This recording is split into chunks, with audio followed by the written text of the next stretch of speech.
अजून काही विचारांवर बघू आता आपण. विचार तसा माणूस बनतो. हे विचार कुठून येतात आपल्याकडे? जे बघतो, जे अनुभवतो, जे वाचतो, ज्या वातावरणात असतो, ते सगळं आपल्या मनात विचार बनून वाहू लागतं. वातावरण हातात नाही आपल्या. जी काही परिस्थिती मिळाली ते पण आपल्या हातात नाही आहे. जे काय आपल्या नशिबात आहे ते पण आपल्या हातात नाही आहे. त्यामुळे जे काही हातात आहे ते फक्त म्हणजे आपलं कर्म आपल्या हातात आहे.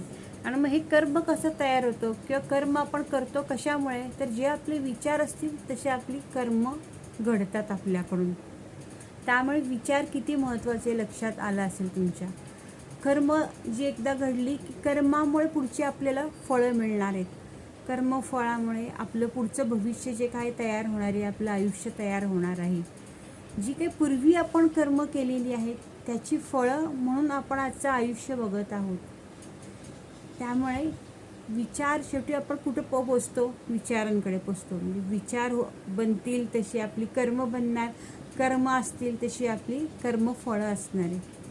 म्हणजे आपलं थोडक्यात रिझल्ट आणि म्हणजे आपलं आयुष्य घडणार आहे. तर सगळ्यात महत्त्वाचं विचार आहे. आणि हे विचार मग आपल्याला जर चांगली आपण पुस्तकं वाचत गेलो तर आपण पाहिलं की मागच्या याच्यात पण मी तेच सांगितलं की पुस्तकं चांगली.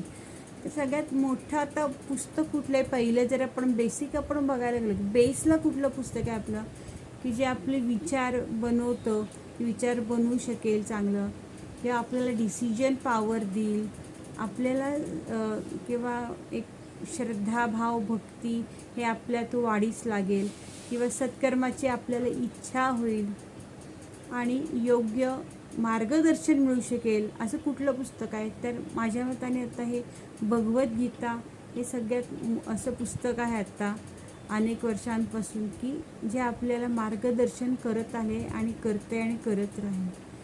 तर भगवद्गीता जर तुम्ही पाहिली, वाचली थोडी 18 अध्यायांची ही भगवद्गीता म्हटलं तर आपल्याला एकदम अवघड वाटेल, पण एक एक श्लोक जरी तुम्ही वाचत गेला, एक एक त्याचा अर्थ समजत गेला तरी त्यातनं खूप मार्गदर्शन आपल्याला मिळू शकेल.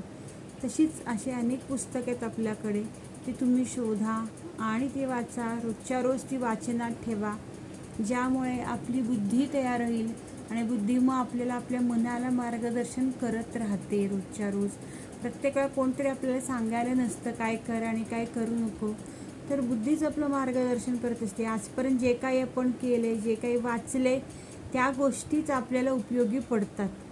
प्रत्येक जीवनात प्रत्येकजण एकटेच असतं, प्रत्येकाला डिसिजन आपल्यालाच घ्यायला लागते. त्यामुळे आपले जे काही विचार असतील तेच आपली पॉवर आहे, लक्षात ठेवा. कारण विचार हे कशाने बनले? परत सांगते, परत रिपीट करते की पुस्तकांमुळे बनले. जे काय आपण वाचतोय किंवा जे आपण बघतो ते पण आहेच. जे काय आता जसं की आता फॉर सिरियल्स आपण बघतो एखादी, तर तुम्ही चांगली अशी सिरियल्स बघा ज्याच्यातून काही शिकता येईल तुम्हाला, त्याचाही आपल्याला इफेक्ट मिळतो. काही चांगले फिल्म्स बघा, पिक्चर्स बघा, त्यातनं पण आपल्याला भरपूर काही मिळतं, पॉवर मिळते, शक्ती मिळते.